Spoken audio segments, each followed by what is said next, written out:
മറ്റുള്ളവർ നമ്മൾക്ക് ഉണ്ടാക്കുന്ന ഇറിറ്റേഷനെ നമുക്ക് എങ്ങനെ മാനേജ് ചെയ്യാം?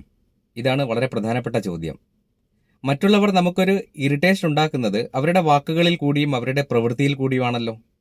അങ്ങനെ അവരുടെ വാക്കും പ്രവൃത്തിയും നമ്മുടെ ബോധത്തിനെ ബാധിക്കുമ്പോഴാണ് അതൊരു ഇറിറ്റേഷനായിട്ട് മാറുന്നത്. അപ്പോൾ അതിനാദ്യം നമ്മൾ ചോദിക്കേണ്ട ചോദ്യം, മനസ്സിനോട് തിരിച്ചു ചോദിക്കേണ്ട ചോദ്യം, മറ്റുള്ളവരുടെ മനസ്സിൻ്റെ ഉത്തരവാദിത്വം നമ്മൾ ഏറ്റെടുക്കണമോ എന്നുള്ളതാണ്. അപ്പോൾ അതിന് വേണ്ടിയിട്ട് ആദ്യം ചെയ്യേണ്ടത്, അങ്ങനെ ഒരു ഇറിറ്റേഷൻ തോന്നുന്ന സമയത്ത് ആദ്യം മനസ്സിനോട് പറയേണ്ടത്, എനിക്കിതാ ഇറിറ്റേഷൻ തോന്നി തുടങ്ങുന്നുണ്ട്. രണ്ടാമത് മനസ്സിനോട് പറയുക, മറ്റുള്ളവരുടെ മനസ്സിൻ്റെ ഉത്തരവാദിത്വം ഞാൻ ഏറ്റെടുക്കണമോ? ഈ രണ്ട് ലളിതമായ സ്റ്റെപ്പിൽ കൂടി നമുക്ക് ഇറിറ്റേഷനെ നമുക്ക് മാറ്റാൻ സാധിക്കും. ഒരു ഉദാഹരണം പറഞ്ഞുതരാം.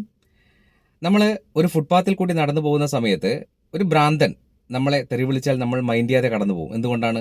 നമുക്ക് അവിടെ ഒരു ബോധമുണ്ട്, അത് ഭ്രാന്തനാണ് എന്ന ബോധം. അപ്പോൾ നമുക്ക് ഉണ്ടാകുന്ന ഇറിറ്റേഷനും ഒരു ബോധത്തിൽ നിന്നാണ് ഉണ്ടാകുന്നത്. ആ വ്യക്തിയുടെ മനസ്സിൻ്റെ ഉത്തരവാദിത്വത്തിനെ നമ്മൾ ഏറ്റെടുക്കുന്നു എന്ന ബോധം വരുമ്പോഴാണ് നമുക്ക് ഇറിറ്റേഷൻ ഉണ്ടാകുന്നത്. അപ്പോൾ അത്തരത്തിൽ ബോധത്തിൽ കൂടി ഉണ്ടാകുന്ന ഇറിറ്റേഷൻ നമുക്ക് എങ്ങനെ മാറ്റാം? മറുബോധം ഉണ്ടാക്കുമ്പോഴാണ് മാറുക. ആ മറുബോധം ഇതായിരിക്കണം, മറ്റുള്ളവരുടെ മനസ്സിൻ്റെ ഉത്തരവാദിത്വത്തിനെ നമ്മൾ ഏറ്റെടുക്കണമോ എന്നുള്ള പ്രധാനപ്പെട്ട ഒരു ചോദ്യമാണ്. ഇത് പ്രാക്ടിക്കലി നടക്കുകയാണെങ്കിൽ നിങ്ങൾ യെസ് എന്ന് കമൻറ്റ് ചെയ്യുക.